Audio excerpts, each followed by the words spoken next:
I recently put out on social media a post saying that we often have more options and choices than we initially think. We often have choices in life and we don't always realize all the choices we've got. So someone said, could you please do a video explaining a little bit more in terms of how do we work out what our options and choices are? So here we go.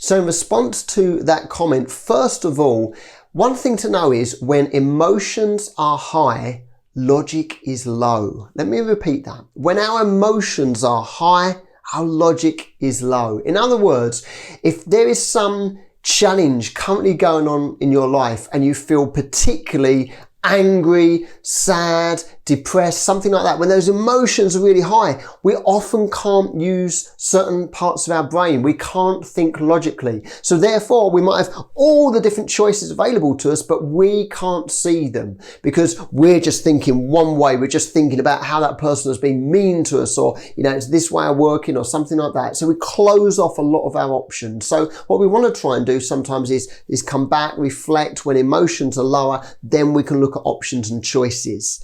Now, one thing to think about as well when we're looking at choices is ask yourself the question, are the choices that I can see available to me, are they being limited by certain things? So for example, fears. Fears hold me back from making certain choices where I think, I just can't go there, it's just too scary. So therefore it seems like it's not a choice to us. Limiting beliefs. These are our beliefs about us or about others or about the world that limit us in some way. So for example, if we think that we are not someone that ultimately can be successful, then that probably cuts down on our choices because we think, well, that's just not a choice because that's not going to happen for me. What about, so as well as our own internal fears and beliefs, what about society? What about society norms, society morals, our culture, our upbringing, what's going on in the world? All of these can influence our choices and think that maybe we don't have a say in the matter. Maybe we don't have a choice because that's the way it's done. That's the way it's got to be done. This is right. This is wrong. That sort of thing. So look at that and question those things as well. And you might start to realize that you've got more choices than you originally thought. Generally, we have overall 3 types of choices. One is an optimal dream-based or goal-based, like a dream-building choice. Okay, optimal dream-building choice. And what this basically means is it's the right choice that is going to be for us at that moment, that allows us to achieve our dreams, allows us to move forward in our life based upon our purpose and based upon our values and with us being authentic to ourselves. That's the optimal choice. What that is depends upon the situation, of course. That optimal choice also takes into account other people, the people around us, that this choice is going to be good for us, but good for them somehow as well. The next type of choice, the second one, is the suboptimal dream building choice. So this one is still allows us to keep working towards our dreams and keep fulfilling our purpose, but maybe, for example, we're cutting off other people and, it's very much about us and not others, not for the greater good or humanity, etc.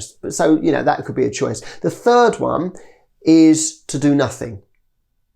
To do nothing. It's indifference. And that is a choice in itself. Right, I'm not taking action. I'm not doing that. That's a choice in itself. So the first one is the optimal way, the dream building way, where we get to win. Ultimately, we get to work on our dreams and other people benefit from it as well. That's the optimal choice. The second way is maybe it's about me. It's about me doing what I want, but other people don't win from that. And then the third choice is I just do nothing and I don't actually follow my dreams or whatever. So there's 3 choices for you to think about as well. And obviously we can really reflect upon things and we can write down all our options and all our choices. And again, sometimes we think that something's not an option, but there might be a way around it. For example, who do you know that could give you that information? Who could you ask? Who could put you in contact with someone else that would give you a new choice, a new option? Or if a system's not working right now, could you change the system? Could you start something new? Could you start a new way of doing things? Before we had social media, then it just wasn't about. Social media wasn't about. Someone had to create social media, which is a new way to interact with people and message people, etc. So maybe you need to create something new yourself. That is a choice. I'm not saying it's the best choice. So again, it very much depends upon you, your circumstances, but it's a way of exploring choices. And one of the last things I want to say is, here's the thing. If you think that you are restricted by your life, by your lifestyle, by other people, again, check those restrictions. For example, you might say, well, I have to go to work. Do you? Do you have to? Do you 100% have to go to work?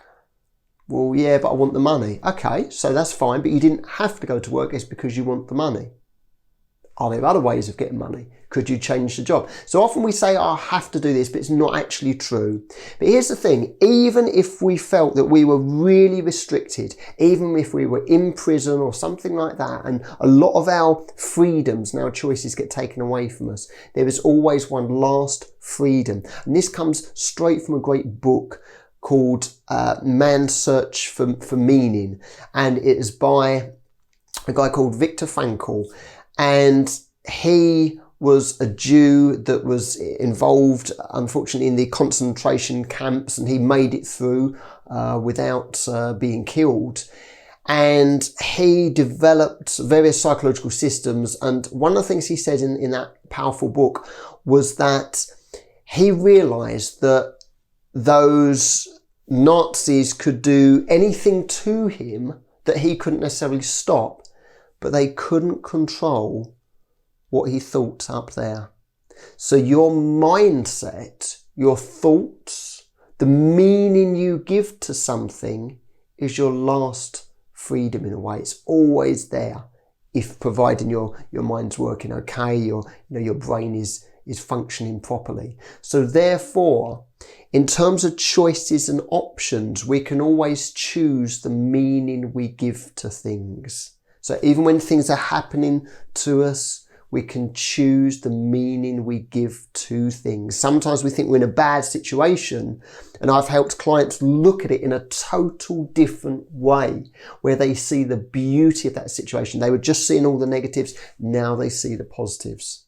Likewise, sometimes it's all positive and we need to see the negative. And again, all of those are choices. So I hope that has helped you today. If you need some further clarification on that, then please comment below, and I look forward to hearing back from you. My name's James Dan from Anthem. Have a great day. Thanks for watching this video. Now, if you enjoyed it, please make sure you subscribe to this channel and like this video. And also, I'd love to hear your comments down below. Now, if you'd like any help with what we've discussed in this video or any other related topic, then feel free to get in contact with me using the details on the screen. And here's another video that you might like to watch now. And until next time, unleash your inner anthem.